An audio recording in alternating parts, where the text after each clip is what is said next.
Now, I've done a number of reviews over the years. Some things are better than others. I think this one's a winner. And anyone who has a dash cam should seriously consider one of these power backups so that your camera can run full time when you're away from the car. So if someone hits your car in a parking lot, for example, when you're not there, your camera is going to be recording and you're not draining your car battery to do so. This is a Powercell. It's from Blackboxmycar. Let's check it out. All right, so I got a package in the mail. This one's a battery backup for a dash cam. So what that does is it keeps the dash cam running when your car's not operating. Looks like we got a couple of cables here, and the battery unit itself. Actually, it's quite heavy. This is called a Powercell, and I know this one's a refurbished unit. That's why it's in a plastic bag. They wouldn't give me a new one. They said, we'll send you a refurbished one that you can show off and check it out. I don't think I got any instructions with this thing. Gee, guys, you know, these sensitive instructions. Just tell me how to work this stupid thing. Okay, so I guess we've got a power cable that we can plug into a cigarette lighter, and that will charge this, and then this has a power connector on it that will output to the dash cam. Looks like we've got a couple different outputs. We've got a USB output that would power the dash cam if you've got a dash cam that can plug in, or if you have a dash cam that requires 12 volts, you would plug this unit in and plug the dash cam into there. That would be for firmware updating, I'm thinking. External battery. I guess that's to plug it if you have another battery for even longer use. Off, low, and high. See, I don't have any instructions on this thing. I may have to look it up. It's lithium-ion using lithium iron phosphate batteries. Let's take a look at the specifications. So it's rated at 7,500 milliamp hours at 12.5 volts, 96 watt hours. The input is running from 12 to 17 volts at 13.5 amps maximum. The output is 12 or 14.2 volts at 2 amps maximum. I'm curious as to whether that USB port here will actually power up a camera from it, or whether I have to do it through this. This might be just for firmware updating, either one. I think probably this has to go to the camera itself. The USB is live. Again, I don't have any instructions for it, so I'm not 100% sure. But it comes with two cables, one that you can plug into your cigarette lighter, which is obviously going to charge much slower because your cigarette lighter is not going to be rated at much power. And it comes with a heavier cable that they say to connect to the accessory port, so that you can tap into the accessory port when the car is on, so that when the car is running and the ignition's turned on, it's going to charge this battery at a higher rate. Now, I'm going to obviously have to charge this up before I can install it. We'll plug this in, and I'm going to let this thing charge, and we'll see what rate it's going to charge at here, or if it is going to charge. It says it shows it's not even charging it. Let's see here. There we go. Okay, so it's charging at 8 amps. What if I switch this to low? What does that do? I think that sets the charge rate. We'll see, because that's probably for what rate this charges at, depending on, yeah, so that's setting it at 5 amps. So that way, on the 5 amp charging, you can plug this into your cigarette lighter, because most cigarette lighters will support 5 amps. But obviously, this is going to take much longer to charge at 5 amps than it will if you wire it into the accessory. And that's what is recommended, is that you wire this into the accessory input, or the accessory output from the fuse block that is turned on when the car is on. That way it's only charging this, and it'll charge it much quicker. So there's the shot of the power supply charging at 13.9 volts at low setting. If I turn it to off, it will stop charging completely. I'll turn it up to high, and we'll let this thing charge. And then I'm going to take it and put it in the car. and we'll charge it up. But before I do that, maybe I'll take this thing apart if I can. I'll take it apart and I'll show you guys the inside of it, and then I'll complete the charging. So it's charging at 7.8 amps on the high power setting. So there's screws under the label, and then the unit itself probably will slide out the guts. Let's take a look at the cells that are in here, see how they look.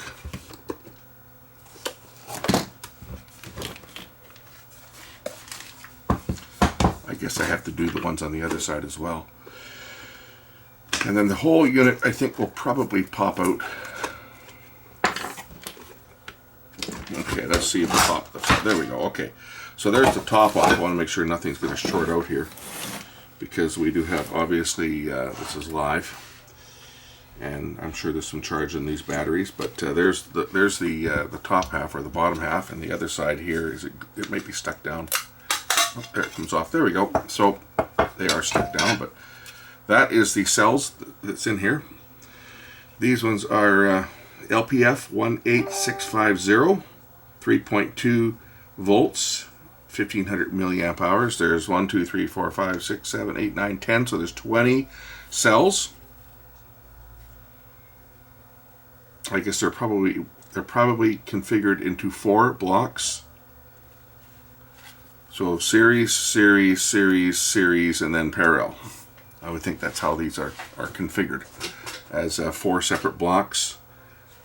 On this side here, here's our charge controller and battery management system.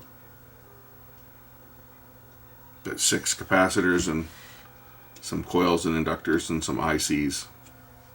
So not much to this.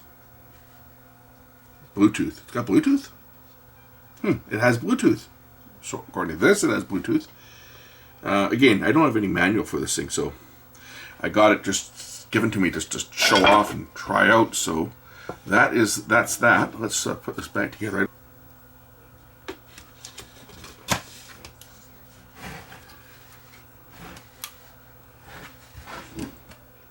Just completing the assembly of the bottom cover, and then I'm going to put the unit on charge. I'll charge it on the high rate. Once it's fully charged, I'll take it out and put it in the car, and we'll conclude the video in the car.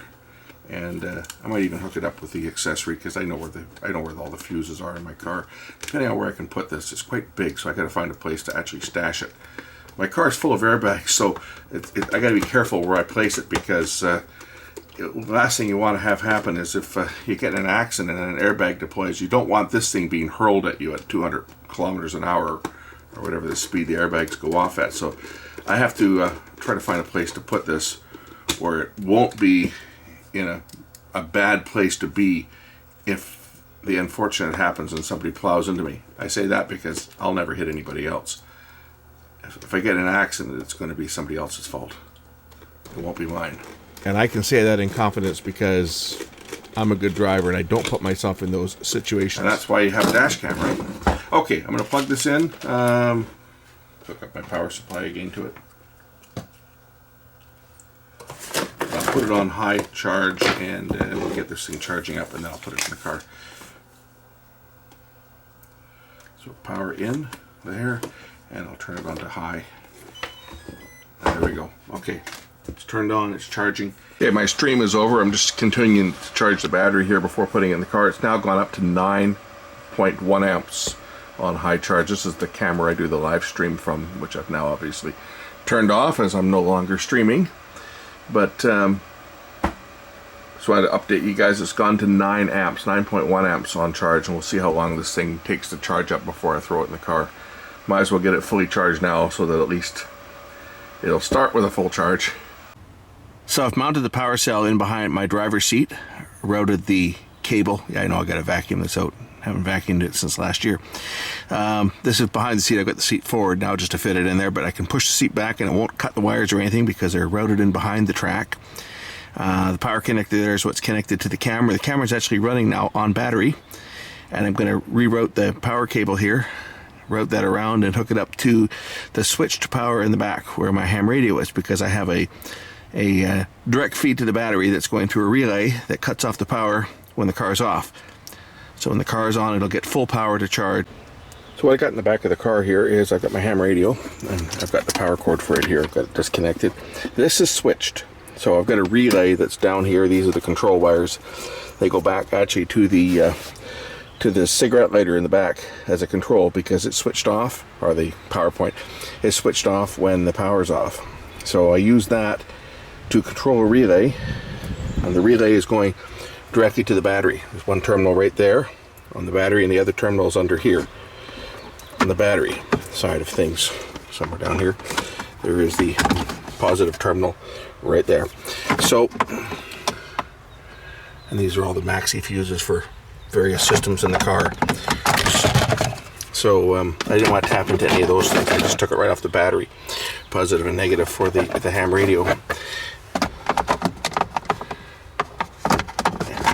I don't want to draw any power from the battery when the car's not running, because this is what maintains the computers and stuff. Being an electric car, it has a 12-volt battery in the back that is used specifically for running the car, the low voltage systems.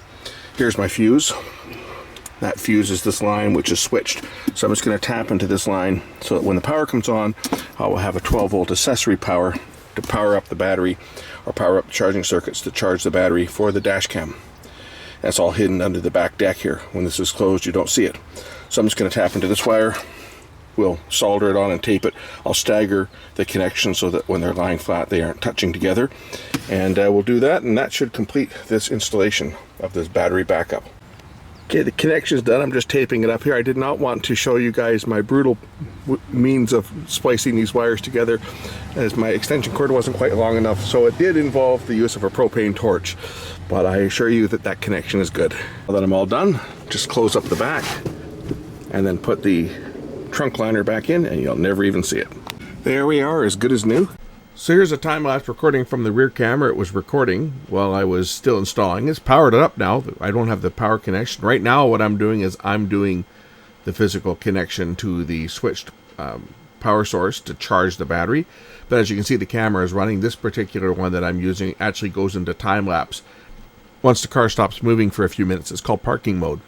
And it'll continue to record in time-lapse mode. As soon as the car starts to move, or if it's hit, it detects any type of a collision, it'll then go into regular mode and start recording and lock the recordings. Anyway, this is a great solution, because the other solutions on the market, they use the car battery, and even though they require to be tapped right into the main battery, and even though they will shut off the camera if the battery voltage drops down to 11.8 volts, if you've got a good sized battery, that's not a problem.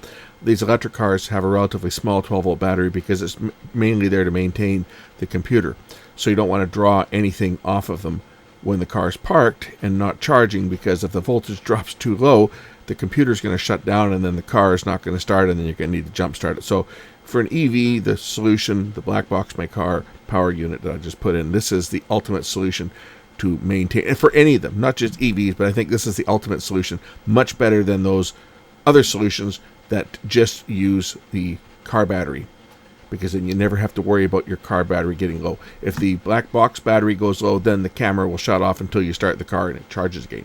Anyway, thanks for watching. I'll put a link into this one, and we'll catch you in the next one. Bye.